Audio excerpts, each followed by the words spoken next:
নম্বর হাদিস শরীফ قال النبي صلى الله عليه وسلم خلص دينك يكفيك العمل القليل হাদিস শরীফে অর্থ আল্লাহ নবী বলেছেন তোমার ঈমানকে খাঁটি করো অল্প আমলি নাজাতের জন্য যথেষ্ট হইবে। 2 নম্বর হাদিস শরীফ খায়রুকুম মান তাআল্লামাল কুরআনা ওয়াল্লামা হাদিস শরীফে অর্থ তোমাদের মধ্যে সর্বোত্তম ওই ব্যক্তি যে কোরআন হাদিস শিক্ষা করে এবং অপরকে শিক্ষা দেয়। 3 নম্বর হাদিস শরীফ তালাবুল ইলমি ফারিদাতুন আলা কুল্লি মুসলিম হাদিস শরীফে অর্থ ইলমে দিন শিক্ষা করা প্রত্যেক মুসলমানের উপর ফরজ। 4 নম্বর হাদিস শরীফ আত-তুহুরু শাতরুল ঈমান পবিত্র ঈমানের অঙ্গ। 5 নম্বর হাদিস শরীফ মিফতাহুল জান্নাতিস সালাহ হাদিস শরীফে অর্থ নামাজ বেহেশতের চাবি। 6 নম্বর হাদিস শরীফ আউয়ালু মা ইউহাসাবু বিহিল আবদু ইয়াউমাল কিয়ামাতিস সালাহ কিয়ামতের দিন সর্বপ্রথম নামাজের হিসাব হবে।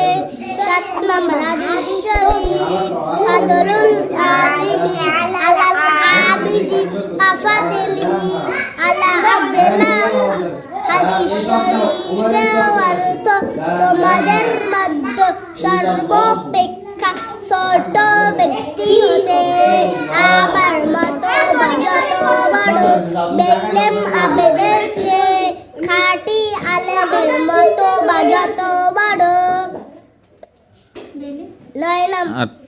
8 নম্বর হাদিস শরীফ আদ-দুআউ ওয়াল ইবাদাত হাদিস শরীফে অর্থ দোয়া ইবাদত। 9 নম্বর হাদিস শরীফ মান লা ইয়াসআলিল্লাহ ইয়াগদাব আলাইহি হাদিস শরীফে অর্থ যে ব্যক্তি আল্লাহ তাআলার নিকট দোয়া করে না আল্লাহ তাআলা তার উপর রাগান্বিত হন।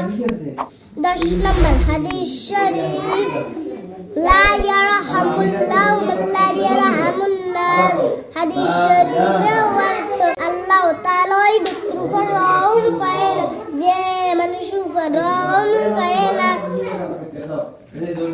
11 নম্বর হাদিস শরীফ আল মুসলিমু মান সালিমাল মুসলিমুনা মিন লিসানিহি ওয়া ইয়াদিহি হাদিস শরীফে অর্থ খাঁটি মুসলমান ওই ব্যক্তি যার হাত ও মুখ অপর মুসলমান নিরাপদ থাকে। 12 নম্বর হাদিস শরীফ উব্বুদ দুনিয়া রাসু কুল্লি কাতিয়া হাদিস শরীফে অর্থ দুনিয়ায় মহব্বত সমস্ত গুনাহের মূল। মাশাআল্লাহ, আলহামদুলিল্লাহ, খুব সুন্দর। একটা হাসি দেন তো।